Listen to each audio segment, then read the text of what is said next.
Halo teman-teman, kita kembali mereview sebuah turnamen dari Tata Steel Chess Master 2022 ronde ke-12, menyisakan satu babak lagi yang akan dilanjutkan besok. Oleh sebab itu, kita akan mereview sebuah game dari Sam Shankland melawan Sergei Karyakin yang hanya berlangsung dalam 26 langkah.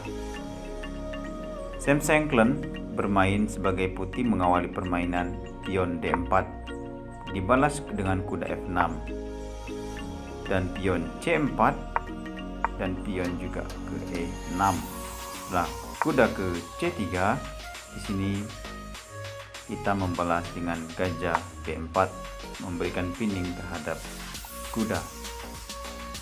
Sam Shankland melanjutkan dengan pion F3. Hal yang sama dilakukan oleh Jordan Van Foreest pada round ke-11 melawan Anish Giri. Dan di sini hitam membalas dengan pion C5, menawarkan pertukaran pion, tetapi pion didorong, pion D5. Hitam melanjutkan dengan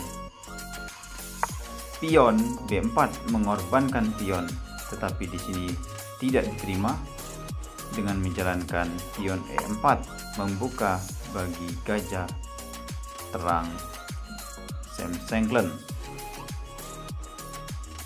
Sergei Karyakin melanjutkan dengan pion D6 dan di sini menjalankan gajah D2.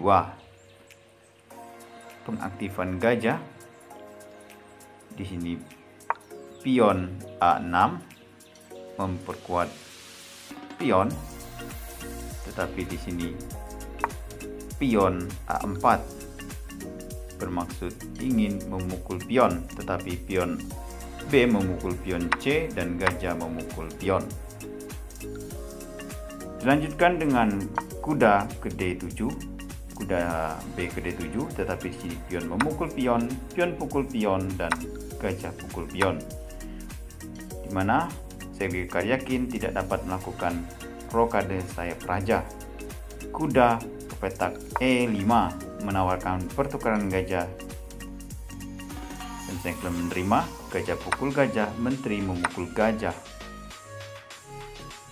Dilanjutkan dengan gajah F4 mengancam kuda, tetapi pion C4 bermaksud dengan kuda menduduki petak oktopus di petak D3 ini, maka dari itu kuda dilenyapkan, gajah pukul kuda, pion memukul gajah.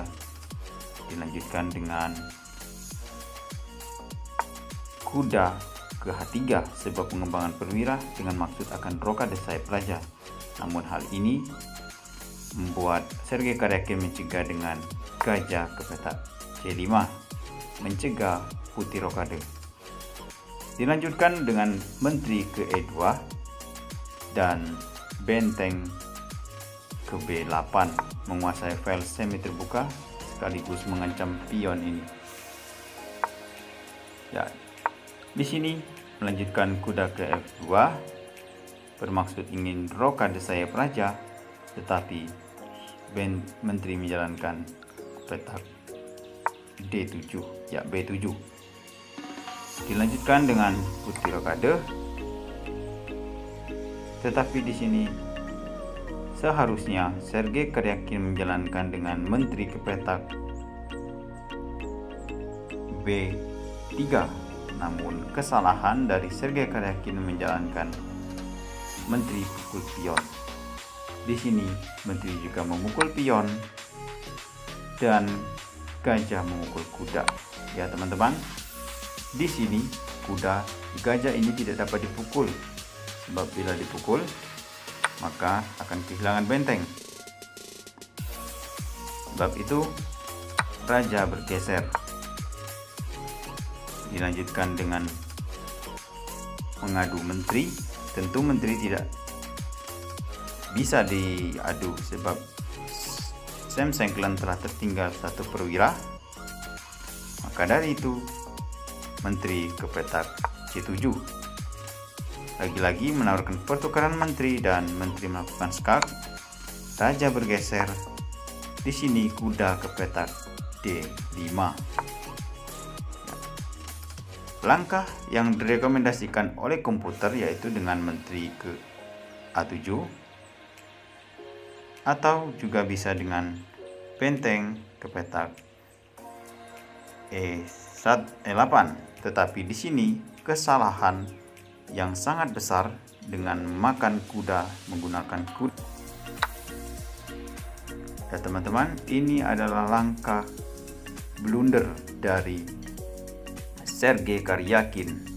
Sam Shankland melanjutkan memukul kuda menggunakan menteri, sekaligus skak. Raja bergeser E7, kembali melakukan skak, dan setelah benteng A ke C1, ya, kembali, kemudian benteng ke C1, Sergei Karyakin menyerah, sebab ia mengetahui bahwasannya benteng ini akan melakukan skak di petak C7 dan juga akan mengancam pion yang ada di petak G7. Katakanlah semisal dengan benteng ke petak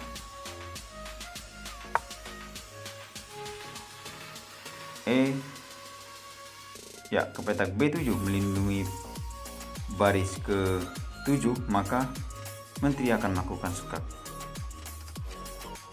di petak D5. Tentu tidak dapat ditutup menggunakan menteri, ya, maka melanjutkan seperti misalnya raja kembali ke E7 dan di sini benteng ke C6. Ya, lihat teman-teman, di sini akan melakukan skak dan dapat dipastikan Sergei Karyakin akan kalah dan peluang Sergei Karyakin untuk menjadi juara sudah lenyap. Untuk itu cukup sekian dulu dari review kali ini. Semoga bermanfaat, dan apabila video ini membantu teman-teman dalam belajar catur, jangan lupa klik tombol like dan komen, juga subscribe. Baik teman-teman, terima kasih, sampai jumpa di video-video berikutnya.